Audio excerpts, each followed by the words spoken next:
បាទជំរាបសួរបងប្អូនបាទឥឡូវនេះខ្ញុំនៅទីតាំងគម្រោងផ្ទះល្វែង PPS បងប្អូនបាទជាគម្រោងទី4នៅជិតនឹងវត្តពាងសាលាបាទនៅជិតសាសន្តិភាព2ហើយពីសាទូគម្រើមកប្រហែលជា2គីឡូបាទហើយខ្ញុំចង់បង្ហាញទីតាំងផ្ទះដែលនៅសល់បាទទីតាំងនៅល្អបាទអញ្ចឹងបងប្អូនទៅមើលមួយខ្ញុំបាទ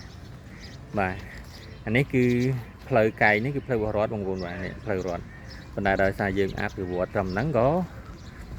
ធ្វើទៅតាមហ្នឹងទៅអញ្ចឹងទៅមុខមានការវិវត្តបន្ថែមនិងធ្វើទៅបន្ថែមហើយបាទអញ្ចឹងខ្ញុំនាំបងប្អូនទៅមើលផ្ទះណានៅសល់បាទនេះបងប្អូនបាទនេះអានេះសល់3ផ្ទះបាទ4ផ្ទះតែនៅសល់3ផ្ទះបាទហើយបើសិនជាបងប្អូនទិញអានេះគឺជាប់នឹងផ្លូវរដ្ឋនេះផ្លូវមុខណាហើយនៅសល់ខាងមុខផ្ទះធំមែនតើនេះបាទអញ្ចឹងបងប្អូនទិញផ្ទះចង់បានអ្នកនៅសល់ធំនៅសល់វែងបាទនៅសល់វែងមែនតើបាទ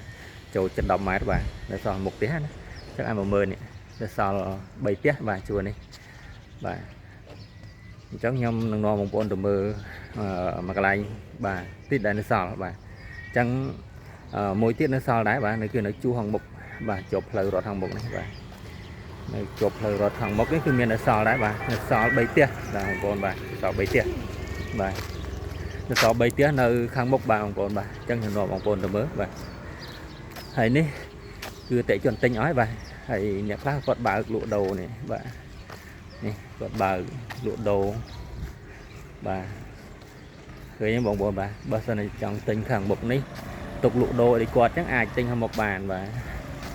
អញ្ចឹងវាការស្នាក់នៅរស់នៅផងលក់ដូរផងបងប្អូនបាទ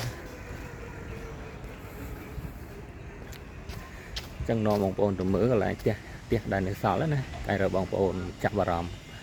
ចង់បាន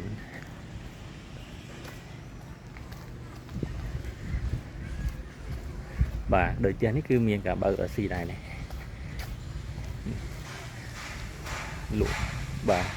ឆ្នៃម៉ូតអាវនេះចឹងបងប្អូនចង់បានជួមុខសម្រាប់ការបើកស៊ីយ៉ាងដែរបងប្អូនអាចមកមើលនេះបាទនេះសល់នេះអានេះសល់3ផ្ទះនេះបាទនេះសល់3ផ្ទះបើចង់បានកែងនេះក៏បានមកបាទនេះកែងនេះបាទអានេះខាងមុខនេះសល់3ផ្ទះហ្មងបាទចង់បានផ្ទះជួរមុខជាប់ផ្លូវធំបាទជាប់ផ្លូវធំឬក៏ចង់បានកែងចេះក៏បានដែរបាទហើយអាចបើករកស៊ីដូចផ្ទះដែលខ្ញុំបង្ហាញខាងមុខហ្នឹងណាចង់បងប្អូនមកមើលគម្រោងនេះទៅបាទហើយតម្លៃយើងសមរម្យទេបាទហើយបងប្អូនចង់បងលក់ក៏បានដែរកក់មុនបាទកក់មុន2000ទៅបាទអាចលក់ជាមួយគម្រោងបានហើយមានប្រូម៉ូសិនបញ្ចុះតម្លៃផ្សេងៗអញ្ចឹងបងប្អូនដែលចាប់អារម្មណ៍អាចបាទខលទូរស័ព្ទតាមលេខដែលខ្ញុំដាក់ហ្នឹងមកឬមួយឆាតតាម Telegram ក៏បានបងប្អូនបាទអរគុណ